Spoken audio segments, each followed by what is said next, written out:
for implementation within the fiscal framework.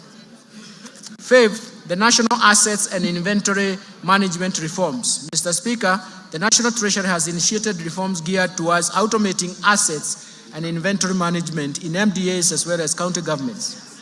In this regard, the National Treasury will operationalize the assets and inventory management modules of IFMIS, with the module of all MDAs scheduled to launch and go live in July 2024. The rollout of county governments will commence thereafter. These reforms will enable the accounting officers to have feasibility of all assets and inventory under their control and facilitate optimal assets utilization. Sixth, let me turn to financial sector reforms. Mr. Speaker, the Kenya banking sector remains stable, resilient, and continues to play its role in mobilizing funds and channeling them to deserving productive economic sectors and activities. The banking sector remained profitable with a growth of assets of 0.3%.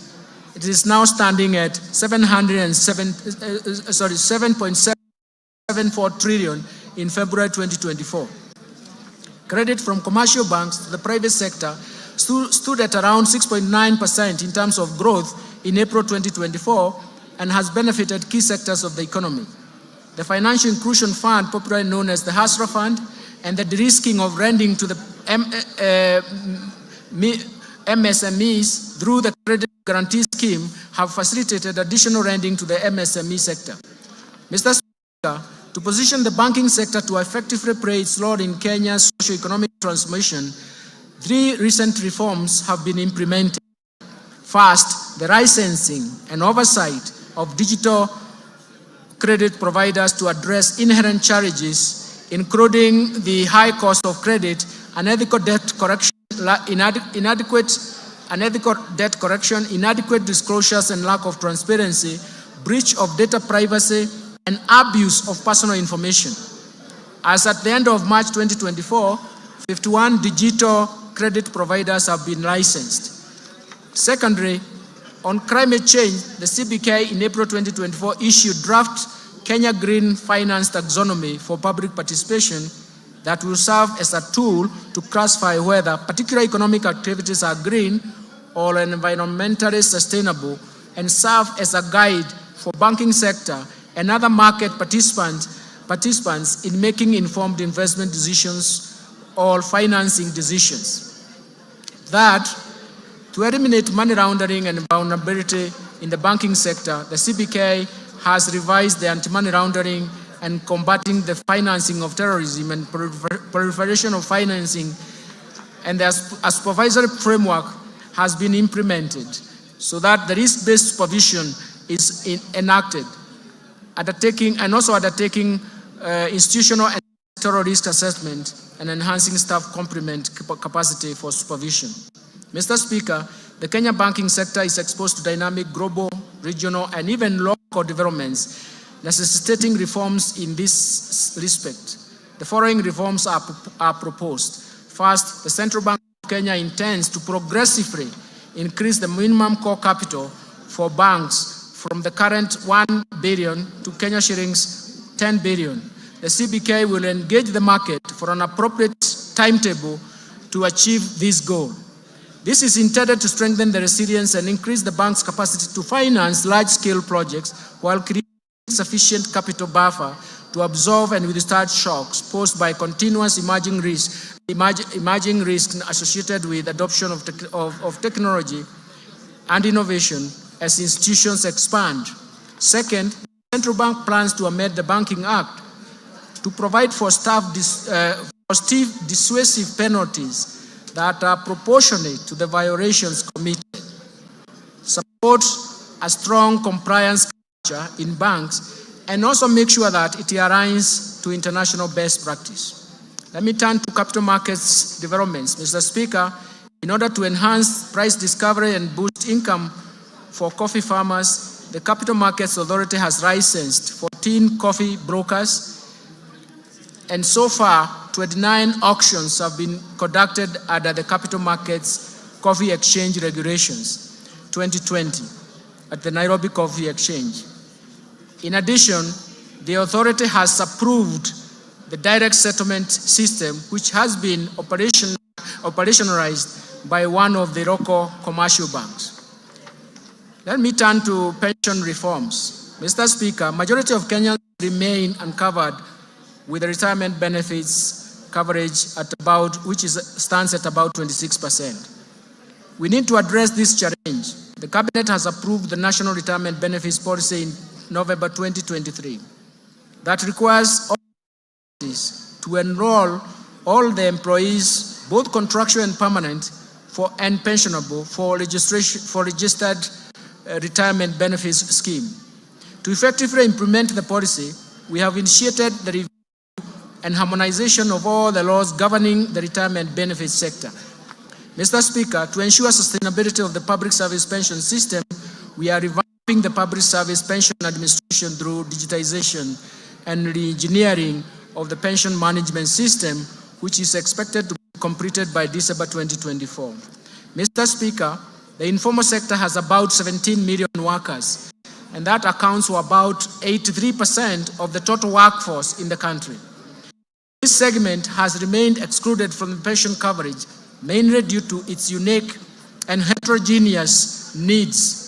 The National Treasury has established the Kenya National Entrepreneurs Saving Trust, KNEST, to handle pensions from the informal sector and anchor the savings component of the Hustler Fund while providing a channel for voluntary savings. Let me turn to insurance reforms. Mr. Speaker, to facilitate the growth of the insurance sector, the government developed a national insurance policy. This policy is guided by the review of the Insurance Act, which has served its purpose, albeit with progressive amendments, for the last 30 years. The Insurance Professionals Bill 2024, currently under consideration by this august House, will also strengthen the standards of practice in insurance and improve stability and performance of the insurance companies. I now turn to the fiscal framework, Mr. Speaker.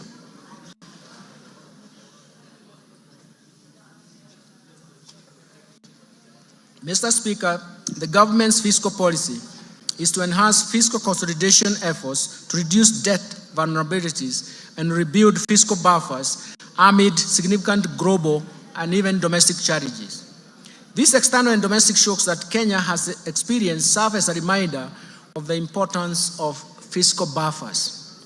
Mr. Speaker, the focus of our fiscal policy thus remains to reduce the deficit from 5.7% of GDP in the current financial year to 3.3% in the financial year 2024-2025. We're going to do this through various means. First, domestic resource mobilization. Mr. Speaker, implementation of government's plan for rapid and inclusive socio-economic transformation largely depends on robust revenue growth rate. Indeed, despite significant government investment in reforming the tax structure, tax to GDP is estimated at 11.5% of GDP as of 2022-2023, against an estimated potential of 25% of GDP. And this is also the convergence criteria in the East African community countries. We therefore urgently need to address the challenges that negatively affect our revenue correction, some of these challenges include: first, there is an existence of hard-to-tax sectors. The economy is dominated by a large informal sector that is mostly outside the current tax instrument, leaving the country to rely on a narrow tax base, and it is time to reverse this trend. Second, proliferation of tax expenditures over the years. Tax expenditures are estimated right now at 2.9% of GDP, if you consider the 2022 data, that it has major erosion to the tax base. Third, low tax compliance, largely attributed to factors such as the technical and complex nature of our tax laws and procedures, taxpayer apathy due to perceived inefficient use of tax revenues, high compliance costs, and inadequate taxpayer education. Fourth, there are difficulties in taxing emerging digital economy. The tax system is not fully equipped to deal with the emerging business models that leverage on the digital technology. Finally, Mr. Speaker, inadequate modern technology equipment for use at every stage or exit border points, misdeclaration and even misclassification of goods, inadequate customs border posts, infiltration of counterfeits, smuggling, and diversion of goods. Mr. Speaker, in order to address these challenges and enhance the revenue mobilization, we shall implement a combination of tax policy and administrative reforms. The reforms are premised on the need to ensure that taxes are more supportive to economic activity. They do not distort the market and have a predictable tax structure. The reforms include, first, implementation of tax policy and administration measures proposed in the Finance Bill 2024. Second, implementation of the medium-term revenue strategy to expand the tax base to 20% of GDP over the medium term. Third, to strengthen the tax administration for enhanced compliance through leveraging on technology to revolutionize tax processes, sealing revenue loopholes, and enhancing the efficiency of tax system. And finally, we're focusing on unlocking additional non-tax revenue potential by MDAs through the services they offer to the public.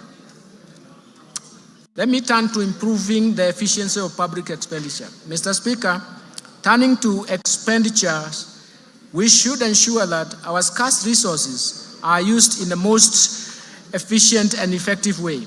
Mr. Speaker, in order to move towards a balanced budget and further improve efficiency in public spending, the following bold actions and reforms have been outlined in the financial year 2024-2025. First, rationalization of transfers to SAGAs by at least 30% from the financial year 2023-2024 approved budget, in line with the overall austerity measures, cutting across all ministries, departments, and agencies. Second, curtailing spending on the following expenditure items: foreign travels, rationalization of all training expenses across government, and restricting all training to within government institutions, rationalizing all allocations for purchases of motor vehicles, and suspending purchases of furniture for a period of 1 year, and suspending all refurbishment and partitioning of government offices. Third, the expenditure control measures that include suspension of all new recruitment in the public sector for 1 year, for the next 1 year, audit and cleanse all public payrolls, pension, and transfers to the vulnerable, with a view to eliminate ghost workers as well as enforce payments of salary scales and that are approved as recommended by SRC, and consolidation of public procurement for common user items. Fourth, minimizing government expenditure but by leveraging on technology, and this will entail use of Wi-Fi emails for efficient communication. 5, reviewing the insurance schemes, especially looking at EDU, AFIA, indigence, public service, police, and prison commissions and independent offices under the universal health coverage, and align them to the Social Health Insurance Fund. The Social Health Insurance Fund now will be important because it will afford all Kenyans a universal health care with more benefits.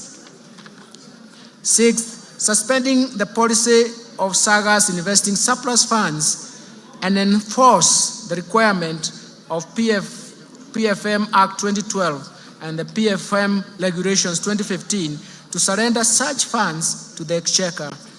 And finally, reviewing the regional development authorities to remove duplication of laws within those county governments and MDAs.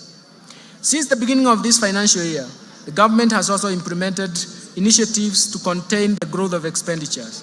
First, the government has undertaken measures to reduce spending to non-priority expenditures.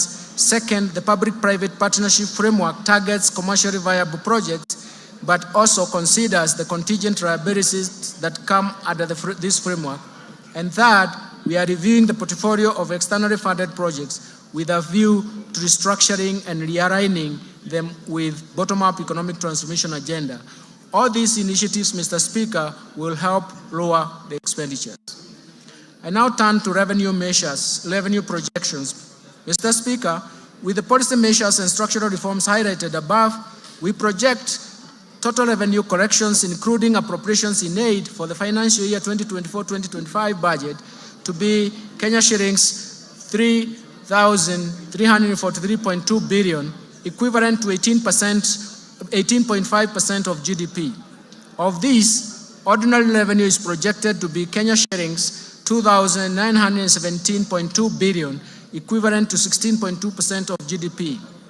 Ministerial appropriations in aid is projected to be 426 billion shillings. Grants to this budget are provided at Kenya shillings 51.8 billion, all which is 0.3% of GDP. Expenditure projections. Mr. Speaker, total expenditure in the financial year 2024-2025 budget is projected at Kenya shillings 3,992 billion, or 22.1% of GDP. Of this, the recurrent expenditure will amount to Kenya shillings 2,840 billion, or 15.7% of GDP. The development expenditures, including allocations to domestic and foreign finance projects, contingency fund, and even equalization fund, is Kenya shillings 707.4 billion, equivalent to 3.9% of GDP. Total allocation to county governments is projected at Kenya shillings 444.5 billion, of which equitable share is 400.1 billion. Fiscal balance. Mr. Speaker, given the projected revenue grants against the projected expenditures, the fiscal deficit including grants is projected at 597 billion, equivalent to 3.3% of GDP, and this is down from Kenya shillings 925 billion, or 5.7% of GDP in 2023-2024. In this respect, the primary balance will improve to a surplus of 2.3% of GDP from a deficit of 0.4% of GDP in the current financial year. The fiscal deficit for 2024-2025 will be financed by net external borrowing of 333.8 billion, equivalent to 1.8% of GDP, and net domestic borrowing of 263.2 billion, which is equivalent to 1.5% of GDP. Public debt management. Mr. Speaker, Kenya meets its obligations promptly, and no debt arrears have been accumulated. Public debt is projected to remain within sustainable levels on account of fiscal consolidation path that reflects the decline in the ratio of debt to GDP in present value terms over the medium term. To improve Kenya's debt sustainability and boost our credit rating position, the government will continue to implement measures to enhance growth of foreign exchange earnings. Our medium-term debt management strategy aims at lowering the cost and risks in the debt portfolio. In this regard, the government will slow down uptake of new external commercial debt and undertake liability management operations through debt swaps and other innovative solutions.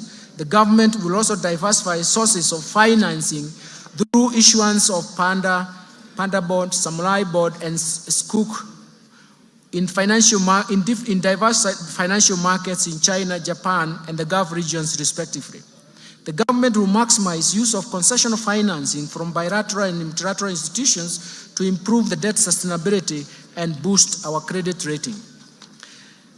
Let me turn to public-private partnership framework, Mr. Speaker. Due to the limited fiscal space, the government will continue to scale up the use of public-private partnership financing for commercially viable projects. Currently, there are 37 projects at various stages of PPP project cycle.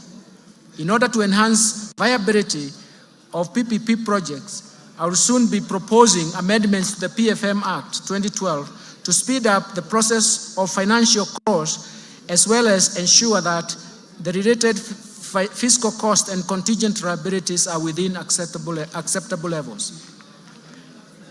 Let me turn to public investment management. Mr. Speaker, in order to increase efficiency and effectiveness of public spending, the government will continue to implement public investment management regulations at the national government and commence a rollout of county governments. The regulations are aimed at streamlining and initiating execution and delivery of public projects within the timelines. Further, the government will roll out public investment management information system to all MDAs to improve the management of development projects in the country. Strengthening financial management reforms is very critical, and now I'll turn to this migration to accrual accounting, Mr. Speaker. The transition to accrual accounting from cash basis marks a significant milestone in our nation's journey to strengthening public finance management. In recognition of this, the Cabinet in March 2024 approved the transition from cash to accrual basis of accounting to improve cash management and enhance the financial and fiscal reporting. The accrual accounting will enable the government to account for all assets and liabilities, including all government assets. With accrual accounting, we will also be able to account for all pending bills, public debt, and pension liabilities. Mr. Speaker, this is an important step to strengthen the public finance management, and I will therefore direct all MDAs and county governments to migrate to accrual accounting starting July 2024. This effectively means, Mr. Speaker, that the last financial statement to be prepared on cash basis by national and county governments will be for the financial year 2023-2024.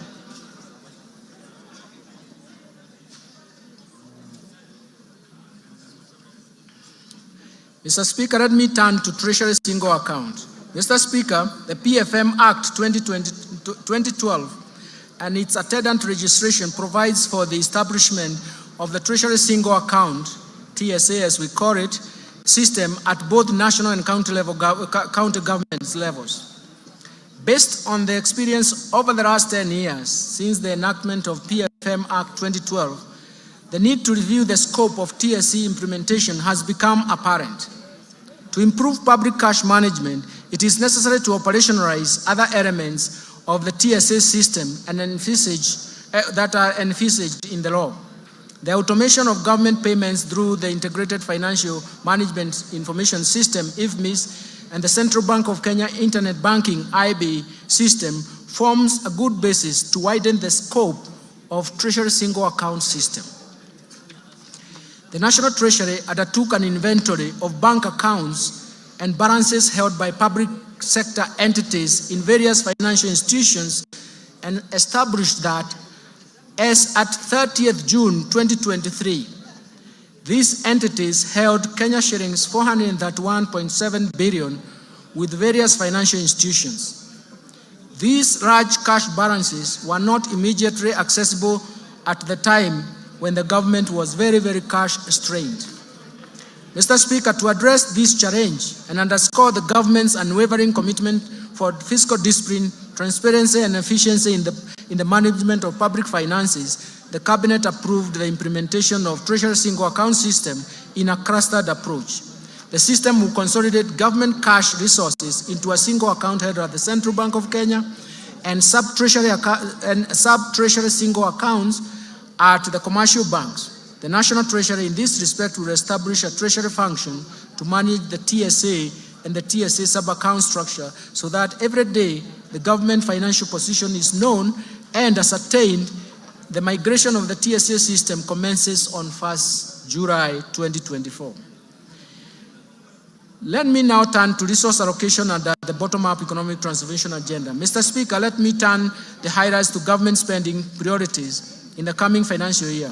And in light of the revenue challenges, significant expenditure demands, spending in the financial year 2024 to 2025 will focus on bottom-up economic transformation agenda priorities on 5 core areas with the highest impact on the economy. The first one will be agricultural transformation and inclusive growth. Mr. Speaker, the government focus will be on agricultural transformation and inclusive growth through the value chains approach. This aims at providing adequate and affordable working capital to all farmers through cooperative societies, we consider them as aggregators, and deploy the modern agricultural risk management instruments that ensure farming is profitable and incomes are predictable. In addition, it aims to transform farmers from food deficit to surplus producers through input finance, subsidies, and intensive agricultural extension support. This will raise productivity of key food value chains, reduce dependence on basic food imports, revamp underperforming export crops, and expand to new high-value emerging crops, and boost tea value chain through breeding and branding. Mr. Speaker, to attain food and nutrition security, I proposed an allocation of Kenya shillings 54.6 billion for various programs under this sector. This includes Kenya shillings 10 billion for the fertilizer subsidy program, Kenya shillings 6.1 billion for the National Agricultural Value Chain Development Project, Kenya shillings 2.5 billion for the Enable Youth program, Kenya shillings 2.4 billion for the Enable Youth and Women in Agriculture, Kenya shillings 747 million for small-scale irrigation value chain, irrigation and value addition project, Kenya shillings 642.5 million for the food security and crop diversification project.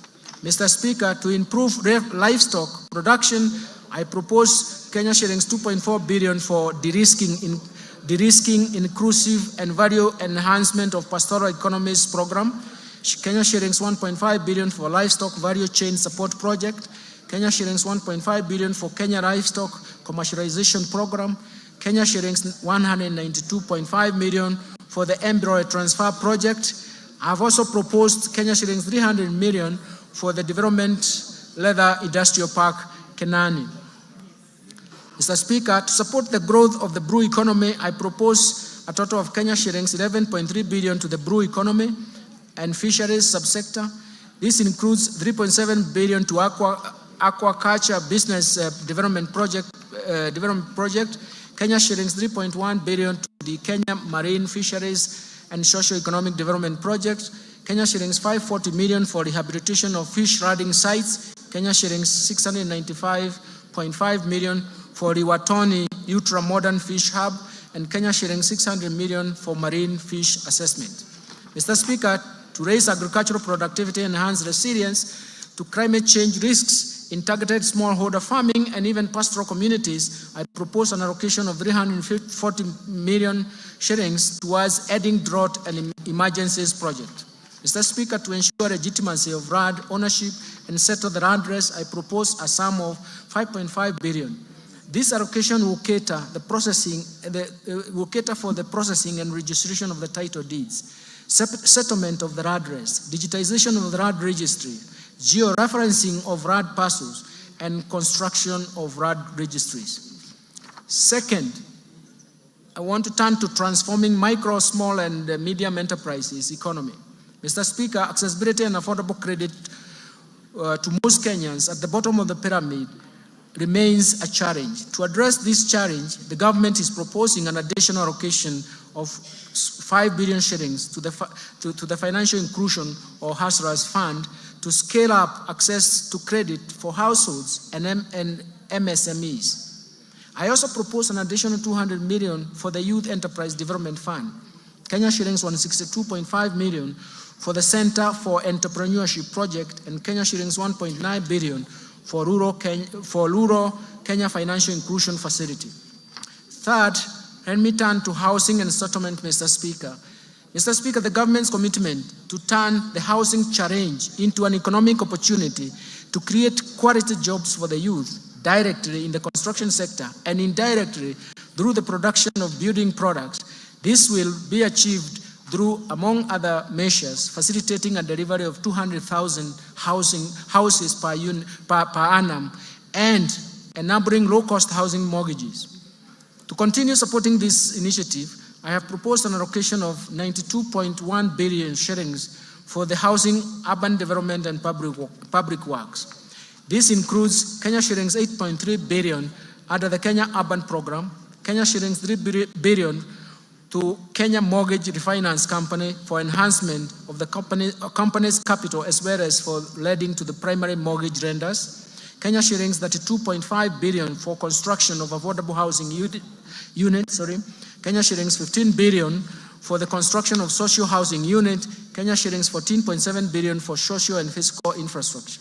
Mr. Speaker, other proposed allocation to the housing, urban development and public works include 11.3 billion for the Kenya Informal Settlement Improvement Project Phase 3, Kenya shillings 1 billion for the construction of markets, Kenya shillings 1 billion for the National Slum Upgrading Program, Kenya shillings 1 billion for the construction of housing units for the National Police and Kenya prisons, Kenya shillings 496.3 million for the construction of food bridges, Kenya shillings 444 million targeted to support construction of county headquarters that are targeted.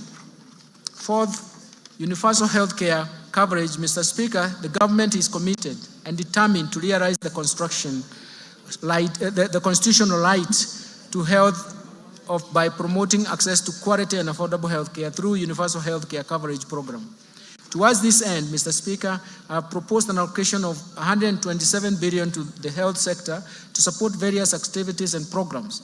These include 4.2 billion for Kenya shillings, 4.2 billion for universal healthcare coverage, coordination and management unit, Kenya shillings 2 billion for free maternity healthcare, Kenya shillings 3.6 billion for managed equipment services, Kenya shillings 861.5 million to provide medical cover for the orphans, elderly, and severely disabled persons in our society.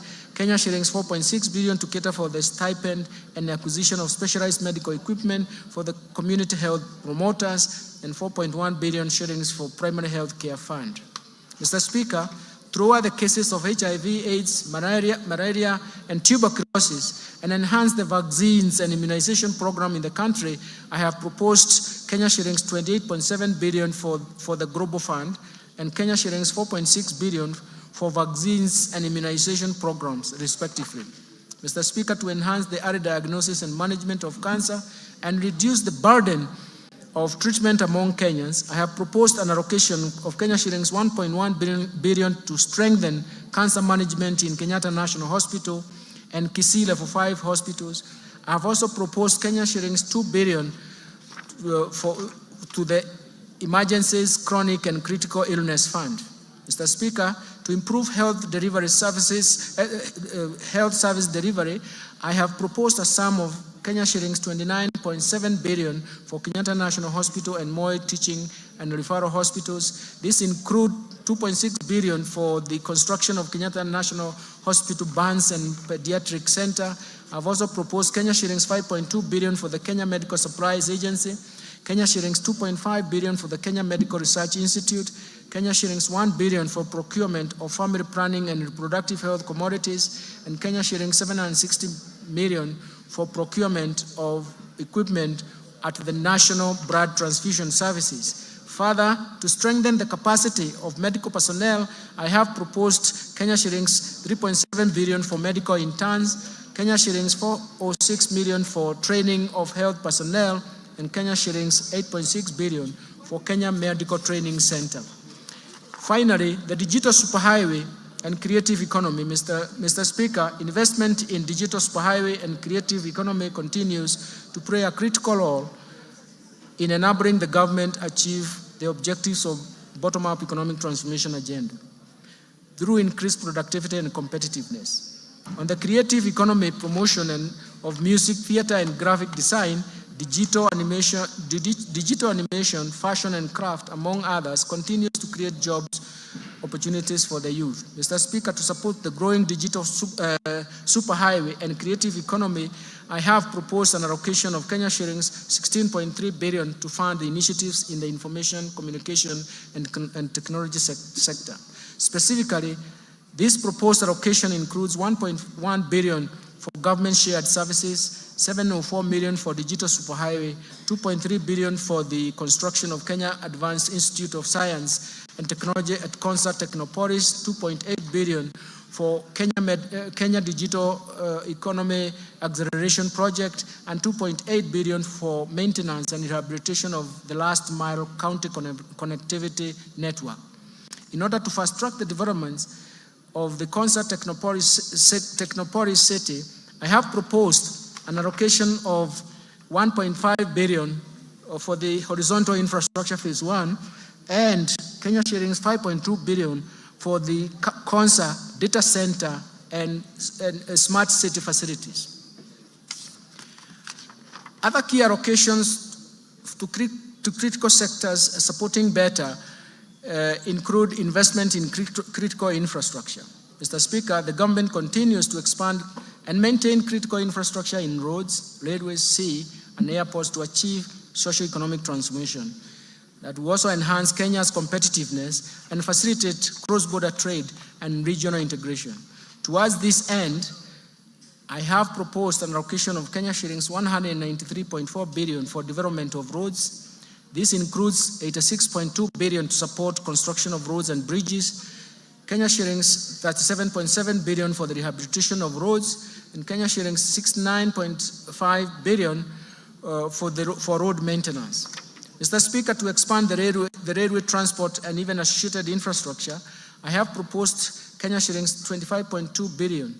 I have also proposed Kenya shillings 2.4 billion for infrastructure development at Dogo Kudu Special Economic Zone, Kenya shillings 1 billion for Nairobi Bus Rapid Transport Project, Kenya shillings 316 million for promotion of e-mobility project, and Kenya shillings 239.4 billion for the development of Nairobi Railway City. To facilitate movement of goods and people in our inland waters, I have proposed an additional Kenya shillings 200 million for acquisition of ferries for Lake Victoria. Mr. Speaker, to scale up production of reliable and affordable energy, I have proposed an allocation of 69.7 billion to the energy subsector. This includes Kenya shillings 27.8 billion for the national grid system, Kenya shillings 24 billion for rural electrification, Kenya shillings 14 billion for the development of geothermal energy, Kenya shillings 2.2 billion for the alternative energy technologies, and Kenya shillings 920 million for the development of nuclear energy. Mr. Speaker, I now turn to improving education outcomes. The government continues to invest in education to improve education outcomes and create a level playing field for all Kenyan children. Mr. Speaker, from this end, I have proposed a total allocation of 656.6 billion, or 27.6% of total expenditures to the education sector. This includes Kenya shillings 358.2 billion to the Teacher Service Commission, Kenya shillings 142.3 billion for basic education, Kenya shillings 128 billion for higher education and research, Kenya shillings 30.7 billion for technical vocational education and training. Mr. Speaker, the allocation of the education sector includes Kenya shillings 9.1 billion free primary education, 61.9 billion shillings for free day secondary education, Kenya shillings 30.7 billion for junior secondary school capitation, and Kenya shillings 5 billion for the examinations fee waiver. In addition, Mr. Speaker, I have proposed an allocation of Kenya shillings 13.4 billion for the conversion of 46,000 junior secondary school interns to permanent and pensionable terms. Kenya shillings 1.3 billion for the training of teachers on competency-based curriculum, and Kenya shillings 360 million for the digital literacy program and ICT integration in our secondary schools. Mr. Speaker, to support infrastructure and infrastructure development and ensure safe learning in our schools, I have proposed an allocation of Kenya shillings 3.2 billion for primary and secondary school infrastructure, Kenya shillings 1 billion for construction of classroom for junior secondary schools, and Kenya shillings 2.3 billion for the construction and equipping of technical training institutes and vocational training centers. Further, I have proposed Kenya shillings 11.1 billion for the Kenya Primary Education Equity in Learning Program, Kenya shilling 1.8 billion for construction of integrated resource centers, and Kenya shillings 1.5 billion for the Kenya Secondary Education Quality Improvement Project. Mr. Speaker, other proposed allocations to the education sector include Kenya shillings 1.1 billion for the research, science, and technology innovation. Mr. Speaker, the government is implementing the new funding model for public universities and TVET institutions through the provision of government scholarships and loans apportioned according to students' need. The new funding framework seeks to offer students whose households are at the bottom of the pyramid equal opportunity in accessing university education, as well as technical training. Towards this end, Mr. Speaker, I have proposed an allocation of Kenya shillings 35.9 billion to the Higher Education Loans Boards for provision of loans to university and TVET students, Kenya shillings 16.9 billion for the scholarship for university students, and Kenya shillings 7.7 billion capitation and scholarship for TVET students. Let me move now to supporting manufacturing for job creation.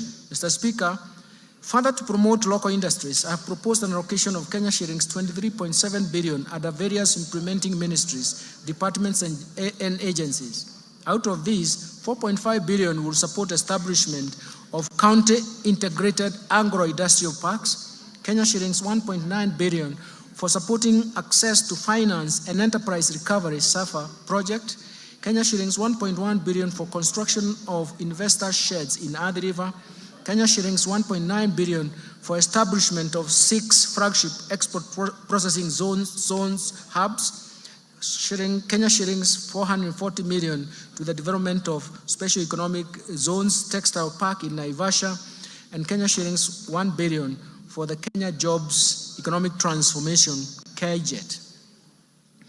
In addition, Mr. Speaker, in order to revitalize and maximize benefits from our cash crops, the government will make further investments towards revival and enhancement of output. In this respect, Mr. Speaker, I have proposed Kenya shillings 2 billion for Coffee Cherry Revolving Fund. This is in addition to Kenya shillings 4 billion allocated in the current fiscal year.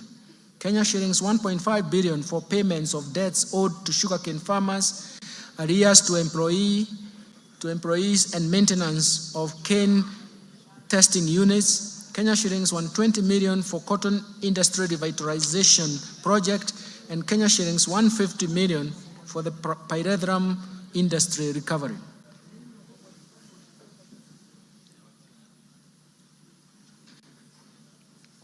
Mr. Speaker, in order to reduce over-reliance of the importation of edible oils and encourage local production and processing, I have proposed Kenya shillings 90 million for the coconut industry revitalization project, Kenya shillings 260 million for the National Edible Oils Crop Promotion Project, and an allocation to National Agricultural Value Chain Development Project, which includes support for cashew nut development. Mr. Speaker, to enhance milk processing, I propose the construction of a milk factory in Narok. Mr. Speaker, to equip our youth with essential training and internship opportunities, I have proposed an allocation of 1.3 billion for the Kenya Industry and Entrepreneurship Project, Kenya shillings 119.9 million for the construction of industrial research laboratories, and Kenya shillings 114.3 million for the constituency industrial development centers. I will now turn into improving security, Mr. Speaker.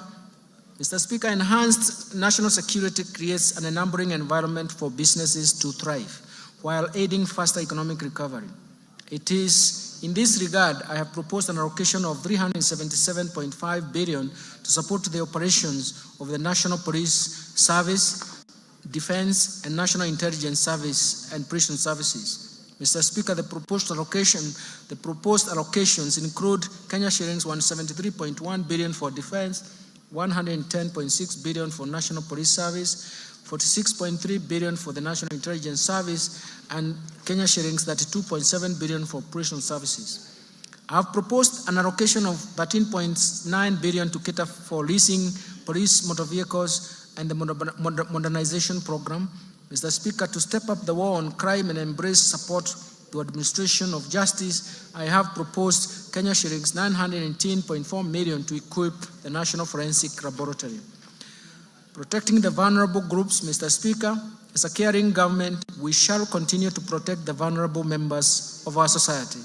I have in this regard proposed an allocation of 31.3 billion for social protection and affirmative actions in this budget. Mr. Speaker, out of this allocation, Kenya shillings 18.6 billion will cater for cash transfers to elderly persons, 7.9 billion for orphans and vulnerable children, Kenya shillings 1.2 billion for persons living with severe disabilities. Mr. Speaker, the proposed allocation includes 1.5 billion for the Kenya Hunger Safety Net Program, Kenya shillings 1.9 billion for the Kenya Social and Economic Inclusion Project. In addition, 815 million will go to Child Welfare Society of Kenya, 400 million to the Presidential Bursary for the orphans, Kenya shillings 600.1 million for National Council for Persons Living with Disabilities, and Kenya shillings 100 million for the National Albinism Support Program, and Kenya shillings 100 for National Autism Support Program. Let me turn to equity, poverty reduction, women and youth empowerment. Mr. Speaker, the most pressing challenge in our country at the moment is lack of jobs or job opportunities for the youth. This has been exacerbated by the multiple shocks that have hit our economy. And in order to empower the youth and support businesses owned by the youth and women, I have proposed Kenya shillings 89.5 billion for these initiatives. This allocation includes 10.4 billion for the National Youth Service, 1.1 billion for the Kenya Youth Empowerment Program, 200 million for the Youth Enterprise Development Fund, 162.5 billion for the Center for Entrepreneurship, 230 million for the establishment of youth empowerment centers, 2.7 million to National Youth Opportunity Towards Advancement, NYOTA. In addition, I have proposed Kenya shillings 649.8 million to strengthen the film industry in Kenya. Mr. Speaker, the government is committed to ensuring increased income for our women through employment creation and supporting women-led enterprises.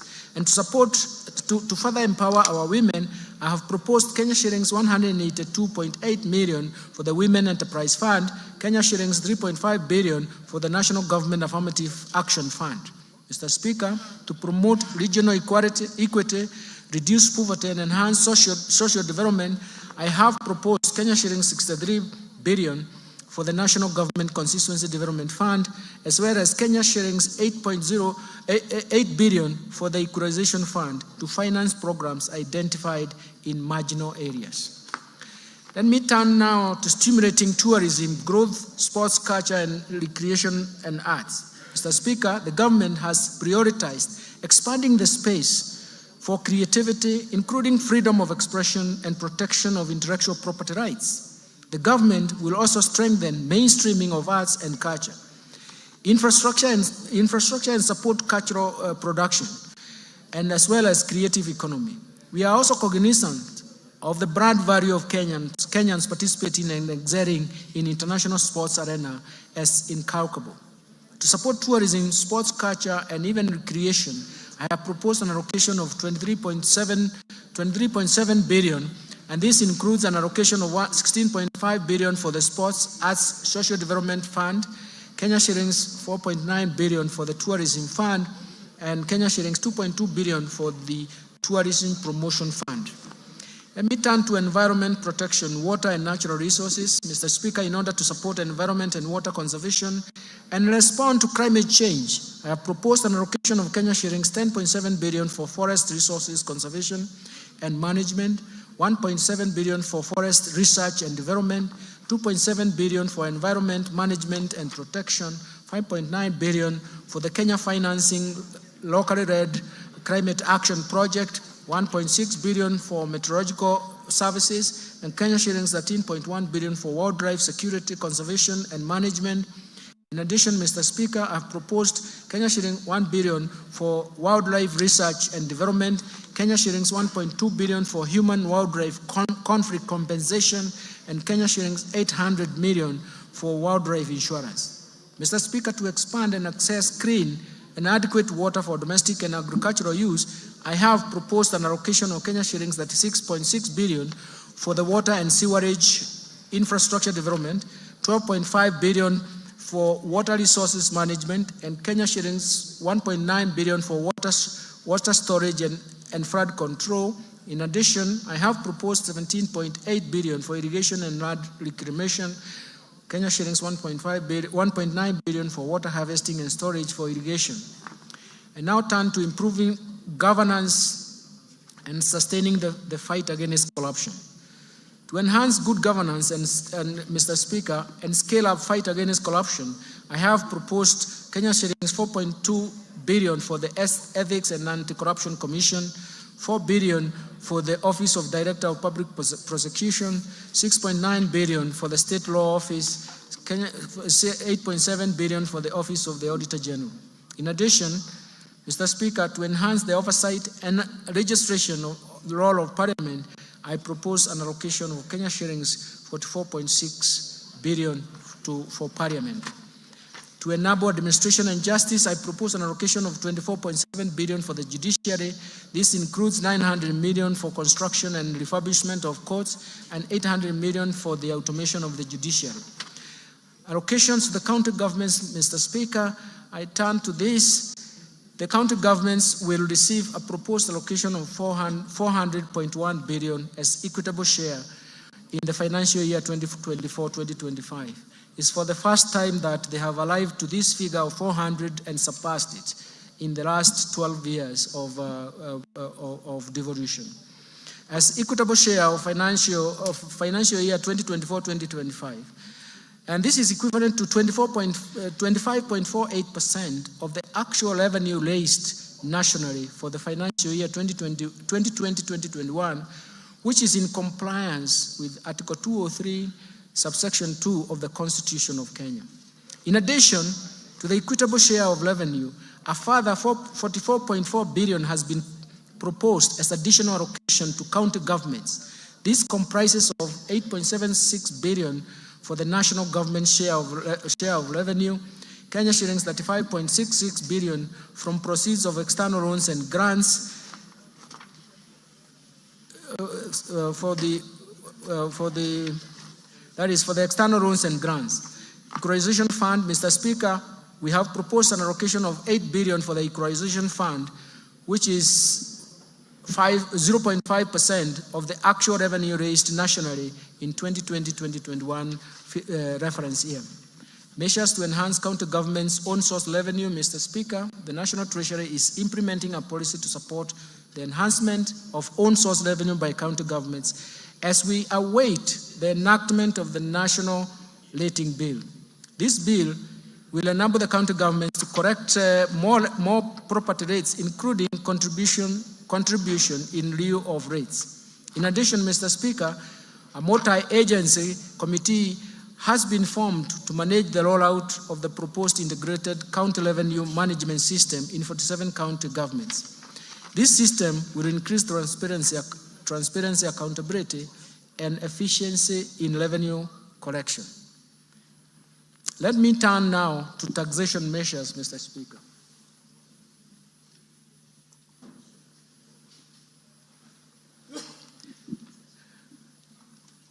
The policy measures to support the budget, the tax policy measures supporting the budget for the financial year 2024-2025 budget are very, very critical.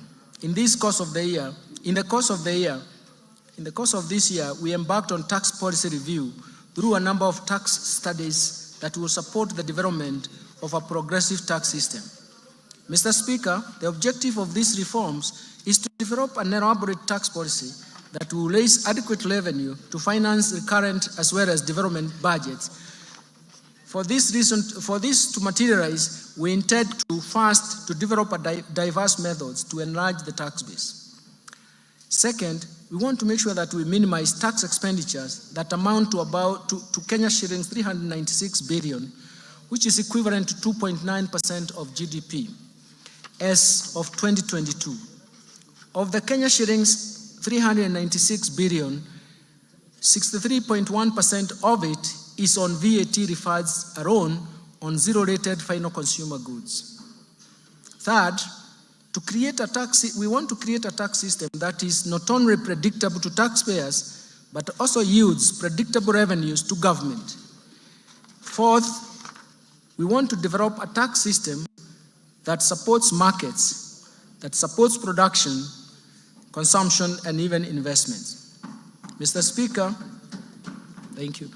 Mr. Speaker, the year 2024-2025 marks the beginning of these reforms through the proposed amendments in various tax laws contained in the Finance Bill 2024.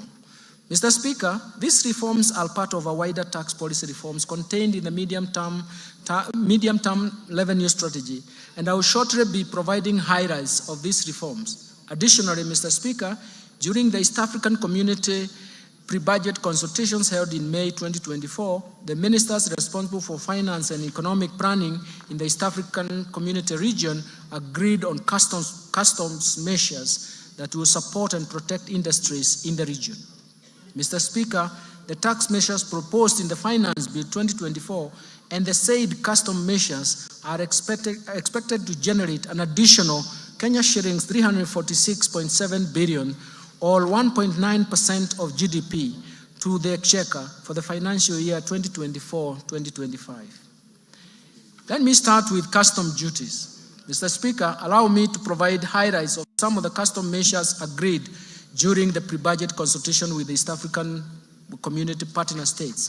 Mr. Speaker, the ministers agreed on a number of measures for enhancing the competitiveness of locally manufactured products by allowing stays of application for the East African Community Common External Tariff, not to change the rates, and where necessary, adopt higher rates of duty to encourage local production in East African Community countries.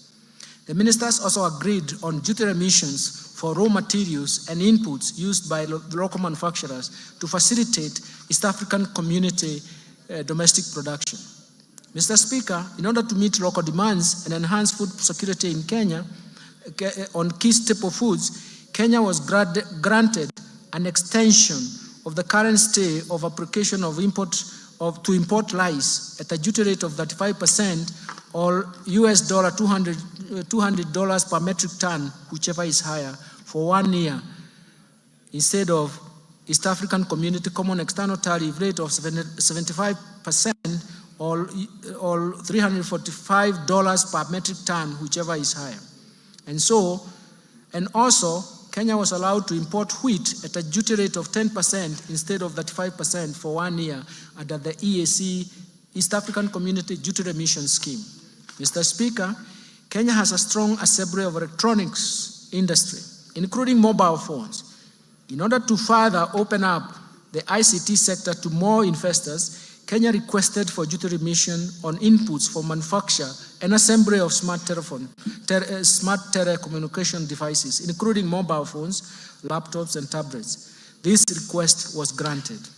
Mr. Speaker, the local assembly of automotives continues to facilitate job creation with positive ripple effects in other supportive sectors, especially in the manufacturing of spare parts. In this regard, Kenya continued to develop capacity in the assembly of prime movers, road tractors, trailers, to meet both local and regional demand. In order to safeguard this capacity, Kenya was granted a stay of application of East African Common External Tariff rate of 10% to apply a duty rate of 25% for prime movers and 35% for trailers for 1 year. Further, in order to continue supporting the assembly of motorcycles in the region, East African Community ministers in this regard agreed to extend the duty remission on importation of raw materials for the manufacture of parts used in the assembly of motorcycles, including leaf springs and wiring harness. In addition, ministers agreed to extend duty remission for completely knocked down kits for assembly of motorcycles at the rate of 10%. Mr. Speaker, the growth of investment in metal and allied subsector has enhanced the capacity to manufacture various iron and steel products in the region. To safeguard the gains in this subsector, the ministers agreed to retain the duty rate at 35% with the corresponding specific rates for imported iron and steel products for a further 1 year. In order to promote and protect textile and apparel sector, which is one of the 9 bottom-up economic transformation agenda value chains prioritized in this budget, Kenya was allowed to apply a rate of 25% on selected fabric products with corresponding specific duty rates in order to curb undervaluation and under-invoicing of imported products. Further, to ensure competitiveness of textile products that are produced locally in sufficient quantities, Kenya was granted a stay of application and will apply a higher duty of 35%. Mr. Speaker, in order to reduce production costs of animal feeds, Kenya was allowed to extend importation of inputs for manufacturers of animal feeds duty-free under the East African Community Duty Remission Scheme. Mr. Speaker, leather and leather products is one of the value chains under BETA. Kenya has sufficient supply of hides and skins to meet the demand from local manufacturers of leather and leather products. In order to promote this industry and enhance incomes of our pastoral farmers, the ministers agreed to retain a stay of application of duty import on imported leather bags at 35% for Kenya. Mr. Speaker, I have just highlighted a few of the customs measures agreed by East African Community Ministers of Finance. The complete list will be gazetted by the East African Community Secretariat and will become effective starting June 1st July 2024. Let me now turn to the finance bill, Mr. Speaker.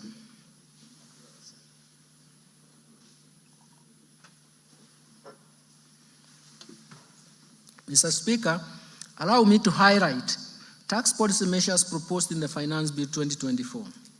I will begin with the proposed amendments to the Income Tax Act, followed by Value Added Tax, Excise Duty Act, Tax Procedures Act, and miscellaneous fees and levies. Mr. Speaker, let me start with amendments to the Income Tax Act. Currently, retirement benefits, Mr. Speaker, are subjected to tax. This taxation ceases at the age of 65 years. In order to support the retired employees, I propose to amend the Income Tax Act to exempt all retirement benefits paid from the Registered Pension Fund, Registered Provident Fund, Registered Individual Retirement Fund, and National Social Security Fund and the Public Pension Scheme upon attainment of the retirement age. Mr. Speaker, for the individuals who take up early retirement, this exemption will only apply if the individual has contributed to the pension scheme for a period of 20 years from the date of registration as a member. Mr. Speaker, in addition, the annual limit of pension contribution that is exempt from tax is 30% of the individual income, or Kenya shillings 240,000, whichever is lower. Considering that this limit has not been revised since 2005, and to encourage savings for social security after retirement, I propose to increase this limit to 360,000 shillings per annum. Further, Mr. Speaker, I propose to allow deduction contribution to a post-retirement medical fund subject to a limit of Kenya shillings 10,000 per month. This will promote savings for post-retirement healthcare needs. Mr. Speaker, currently the threshold above which withholding tax applies on payments for management fees, professional fees, training fees, and contractual fees is Kenya shillings 24,000 per month. I propose to amend the Income Tax Act to remove this threshold since it creates a room for tax planning and is a challenge to tax administration. Mr. Speaker, despite the Income Tax Act providing a corporate tax rate of 30%, some taxpayers pay tax at an effective rate of less than 15%. This is due to vigorous tax planning and tax incentives provided under the Act. To prevent this practice, I propose to amend Income Tax Act to introduce a minimum top-up tax payable by a multinational group with a consolidated annual turnover of euro 750 million, whose effective corporate tax rate is below 15%. Mr. Speaker, the spectrum of license fees paid by telecommunication operators are currently not tax deductible, creating unfairness in the tax system. In this regard, I propose to amend the Income Tax Act to allow telecommunications network operators to deduct the spectrum licenses fees over a period of 10 years. Mr. Speaker, advanced pricing agreements have emerged as a valuable tool for preventing tax disputes related to transfer pricing of cross-border transactions. In this regard, I propose to empower the Commissioner to enter into advanced pricing agreement with taxpayers engaged in transactions with related entities. Mr. Speaker, to attract international financial investors in Kenya and reinforce Kenya's position as a regional financial hub, I propose to reduce the rate of capital gains tax from 15% to 5% for firms certified by the Nairobi International Financial Center Authority. Mr. Speaker, a transfer of property between an individual and an entity where the individual holds 100% shareholding does not constitute a gain. In this respect, I propose to exclude from capital gains tax this kind of transfer. Mr. Speaker, the Digital Services Tax was introduced to prevent tax-based erosion occasioned by migration of traditional businesses from physical shops to online platform that is not feasible by the Commissioner of Tax by the Commissioner for Tax purposes. It has been noted that the design of the tax does not capture all taxpayers, leading not only to loss of revenue, but also to unfairness in taxation. For this reason, and in line with international best practice, I propose to amend the Income Tax Act to replace the Digital Service Tax with the Significant Economic Presence Tax. Mr. Speaker, to expand the tax base and make our country self-reliant, I propose to introduce an annual motor vehicle tax at the rate of 2.5%, the value of the vehicle, subject to minimum amount of Kenya shillings 5,000. Mr. Speaker, let me now turn to gains. There are substantial gains for Kenyans. Mr. Speaker, currently the tax-free amount on subsistence allowance paid to employees in the private sector for a period spent outside the usual place of work while on official duties is capped at Kenya shillings 2,000 per day. This is quite low considering the inflation that has occurred over the years. To cushion employees in the private sector from high cost of living, I propose to review the threshold to an amount not exceeding 5% of the employee's monthly gross earnings. Second, Mr. Speaker, the affordable housing levy and pay as you earn are calculated from the same base, leading to double taxation. To address this, I propose to make the housing levy deductible expense. This means that there is a tax savings for Kenyans and therefore affording Kenyans more money in their pocket. Mr. Speaker, in order to encourage Kenyans to continue constructing their own houses, I propose to increase the limit of interest payments that qualify for mortgage relief from Kenya shillings 300,000 to Kenya shillings 360,000 per annum. Let me turn now, Mr. Speaker, to amendments to the value-added tax. Mr. Speaker, I will now highlight the amendments of the value-added tax. Mr. Speaker, currently the registration of VAT is a requirement for a person who makes taxable supplies of Kenya shillings 5 million or more. This threshold was last reviewed in 2007. In recognition to the effects of inflation over the years and to enhance efficiency in tax administration, I propose to increase the threshold to Kenya shillings 8 million. Mr. Speaker, the VAT Act allows taxpayers making both taxable and exempt supplies to claim input tax where the proportion of exempt supplies is less than 10%. This has led to tax planning and hence loss of government revenue.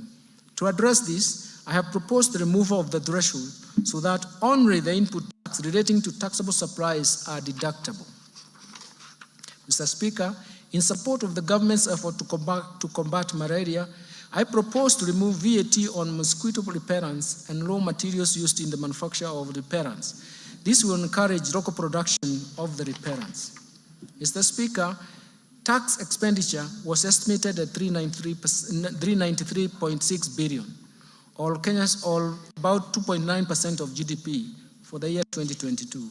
Of this amount, VAT tax expenditure amounted to 248.3 billion, or what is 63.1% of the total estimate of tax expenditure, which is a large erosion of the VAT tax base.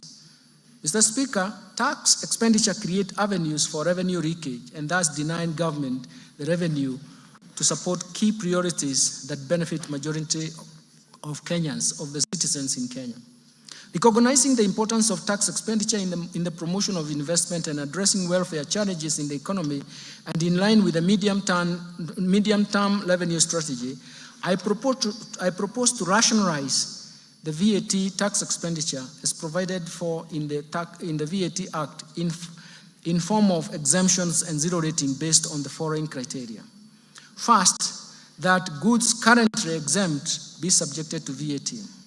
Second, zero-rated finished goods and consumer goods and services be exempt from VAT.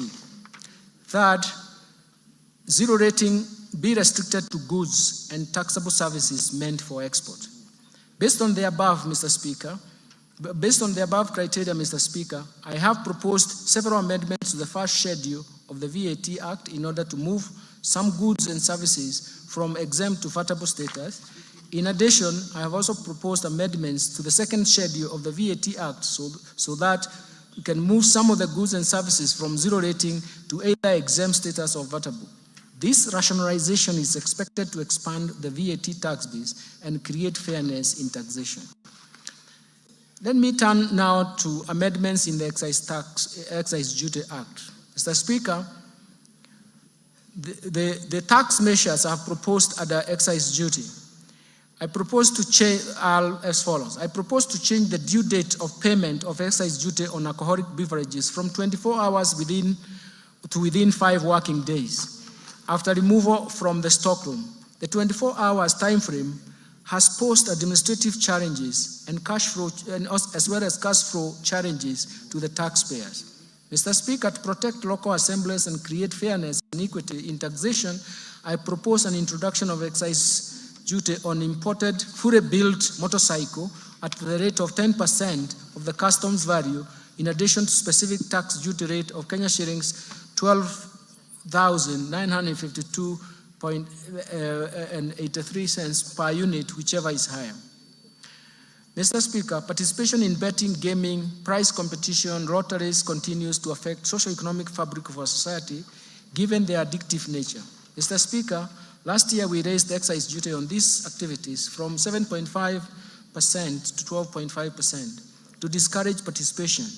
Despite this increase, participation rate in these activities by Kenyan citizens, especially school-going children and young adults, continues to persist. To further discourage this behavior, I propose to increase the excise duty tax rates to 20%. Mr. Speaker, in line with research findings commissioned by the National Treasury on the taxation of alcoholic beverages, I propose to review the excise duty structure on wines and beer from specific rates per litre to the rate of Kenya shillings 22 shillings and 50 cents per centiliter of pure alcohol.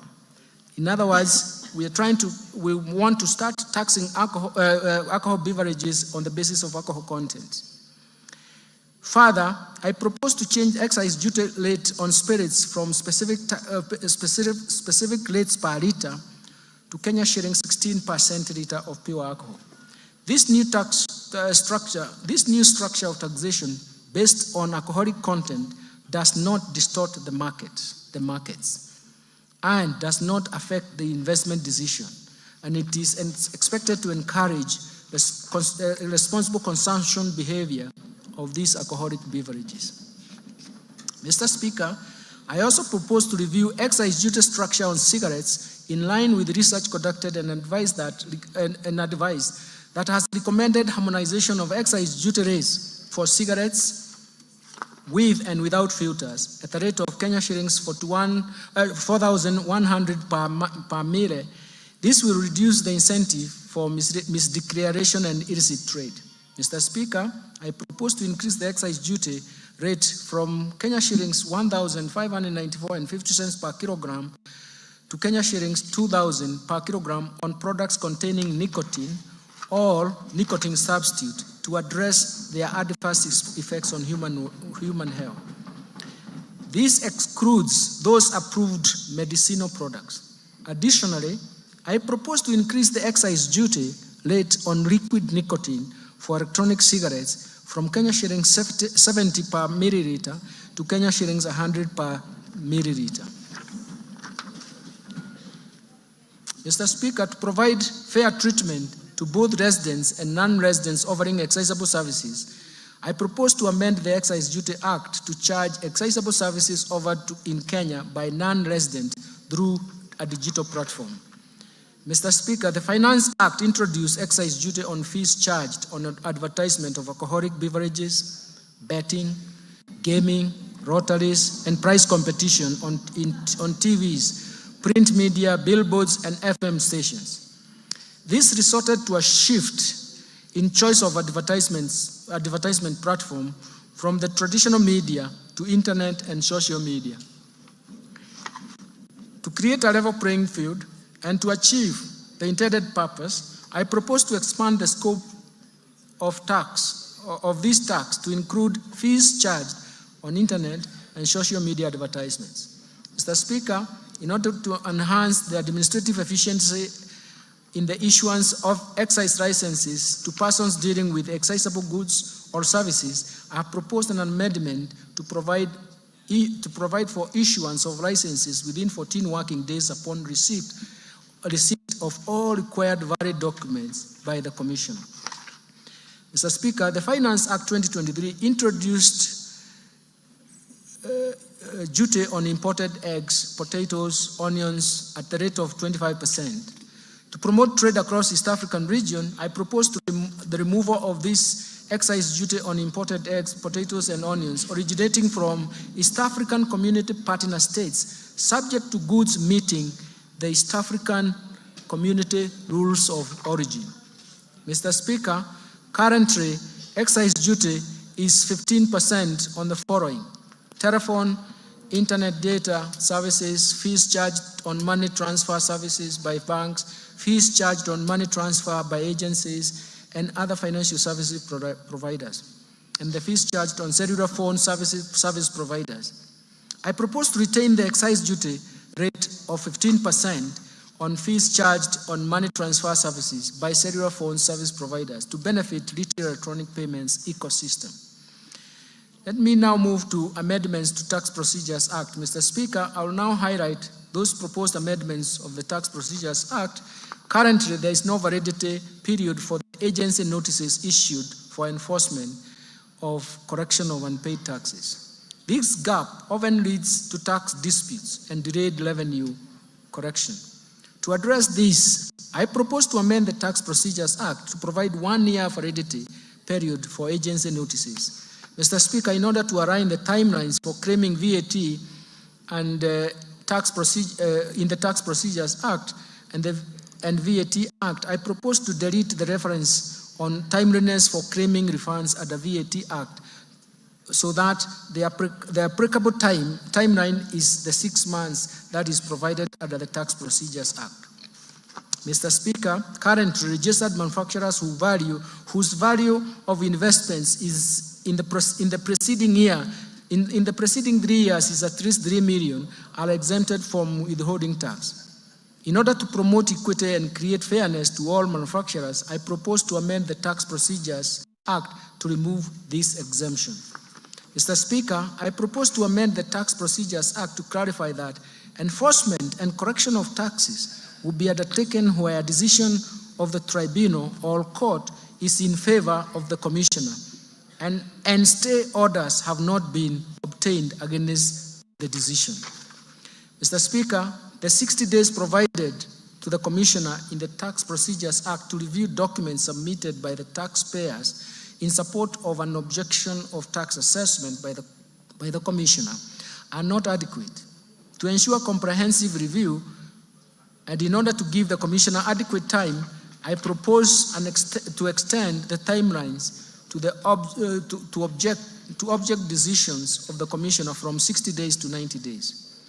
Let me now move to amendments to miscellaneous fees and levies. Mr. Speaker, last year, 17.5% export and investment promotion levy was introduced on imported goods that are also locally produced in adequate quantities. In the Finance Bill 2024, the list of goods has been expanded and the rate of the levy has been reduced to 3% for most of the goods and others 10%. Mr. Speaker, in order to facilitate the National Intelligence Service to carry out its mandate, I propose to amend the Miscellaneous Fees and Levies Act to exempt the National Intelligence Service from payments of import declaration fee and railway development levy on security equipment and motor vehicles imported or purchased locally for official use. Mr. Speaker, the high production and importation of hazardous goods, particularly electrical and electronic devices, into the country has led to significant increases in electronic waste. We call it e-waste in Kenya. This surge in waste production poses a considerable risk to both the environment and human health. In this regard, I propose to introduce eco-levy on various products to be payable in line with the polluter pays principle. Mr. Speaker, the levy will be imposed under the Miscellaneous Fees and Levies Act. Let me turn to the amendments to the Kenya Revenue Authority Act.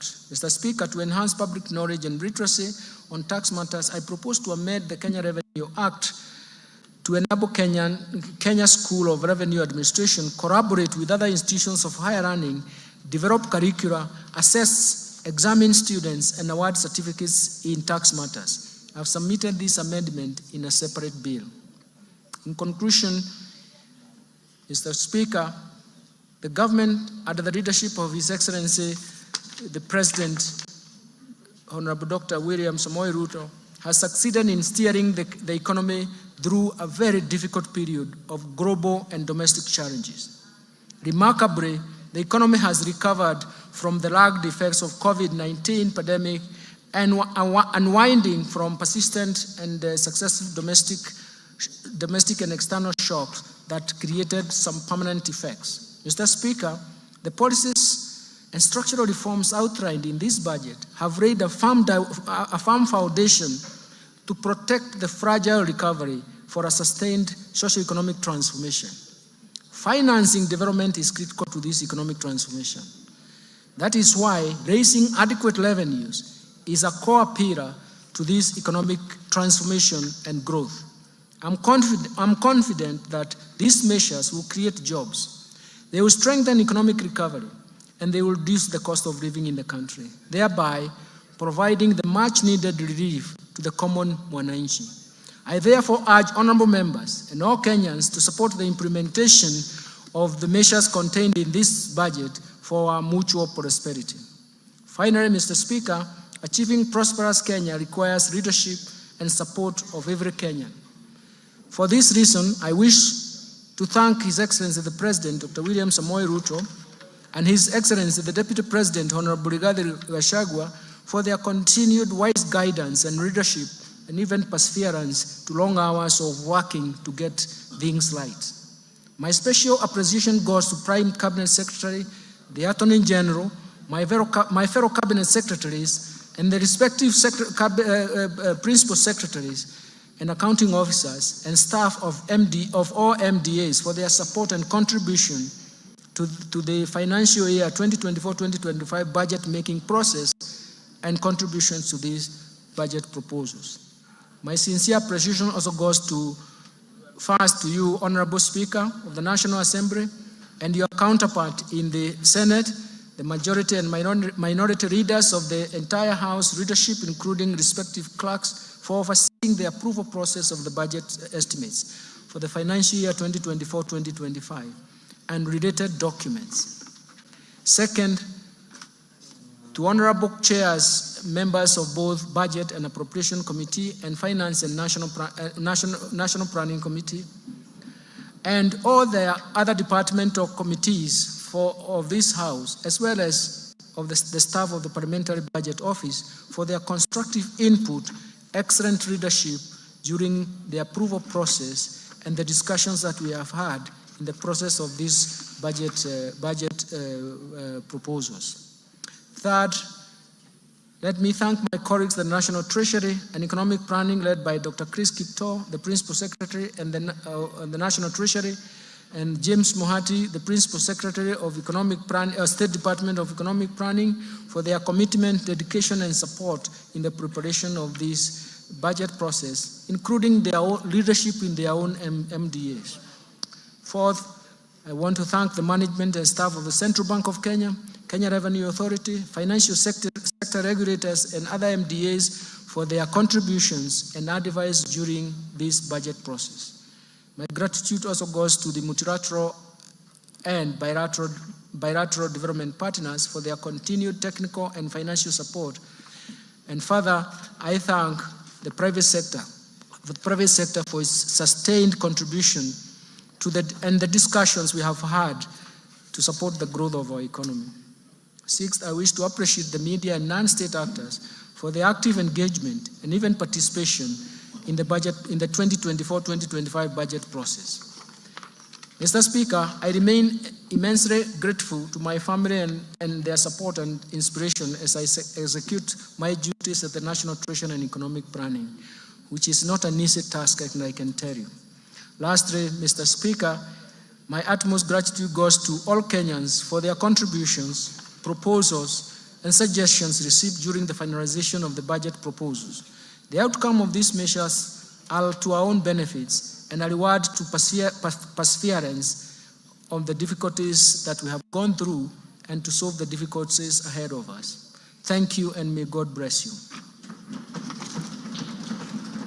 Mr. Speaker, before I resume my seat, you recall that I have already submitted to this House the budget estimates and the Finance Bill 2024 together with the accompanying documents as required by the Public Finance Management Act 2012. Today, I further submit the following documents to this august House, and I request that you graciously receive them.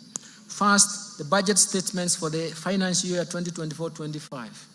Second, the 2024 budget policy statement. Third, estimates of revenue, grants, and loans for the financial year 2024-2025 budget. Fourth, financial statements for the financial year 2024-2025 budget. Fifth, medium-term debt management strategy 2024. Sixth, budget highlights, the Mwananchi Guide, the financial year 2024-2025 budget. And finally, statistical annex of the budget statements for the financial year 2024-2025. Thank you, Honorable Speaker. I beg to move. Thank you, Minister.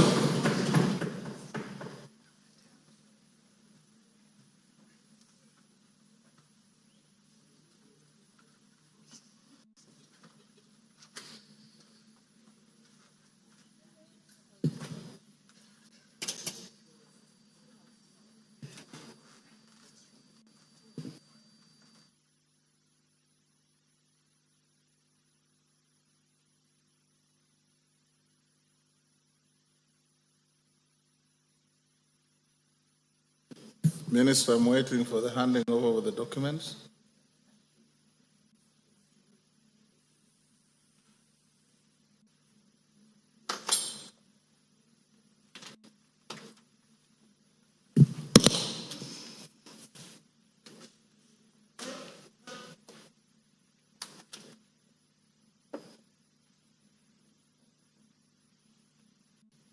Thank you. You may take your seat. Honorable members, I wish to thank the Cabinet Secretary for the National Treasury and Economic Planning for ably making a public pronouncement of the budget highlights and revenue-raising measures for the national government for the year 2024-25 and the medium term. In this regard, honorable members, I wish to confirm that in conformity with the provisions of Article 2211 of the Constitution, Section 37, 39, and 39A of the Public Finance Management Act 2012, and Standing Order 244C, the Cabinet Secretary submitted to the National Assembly the documents and legislative proposals required to implement the national government budget for financial year 2024-25 on 30th April 2024. This is within the prescribed timeline. The documents submitted by the Cabinet Secretary included the estimates of revenue and expenditure for the national government and the Finance Bill 2024, which is currently under consideration by the House. Honourable members, it is now my pleasure to invite all honourable members, the Cabinet Secretary for the National Treasury, all Cabinet Secretaries present and other invited guests to a reception at the Parliamentary Courtyard at the rise of the House. Honourable members, now being 5:17 p.m., this House stands adjourned until Tuesday, 18th June 2024 at 2:30 p.m.